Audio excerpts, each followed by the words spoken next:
तो city flower Saudi अरब की तरफ से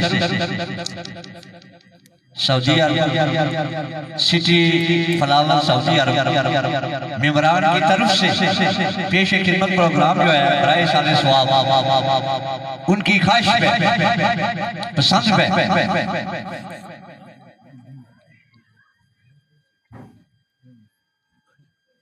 ये प्रोग्राम पेश किया जाता है क्योंकि आरफ चाहिए हर दिल की धड़कन थे। तो मरने से कबल उन्होंने अपने हमेशा के लिए चले जाने की वो अनाउंसमेंट की। वो तो एक फरिश्ता है और ऐसे लोग कब दुनिया में आते हैं।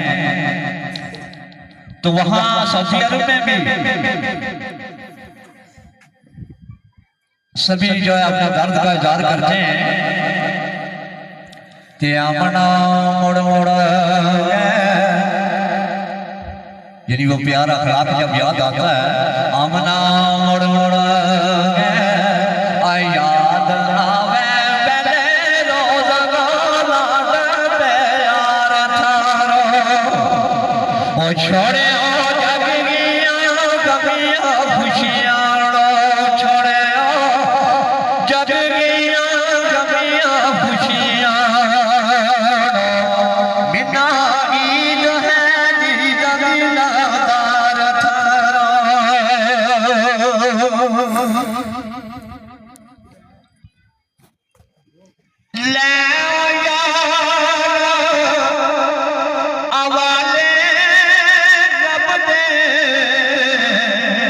मिल ले जा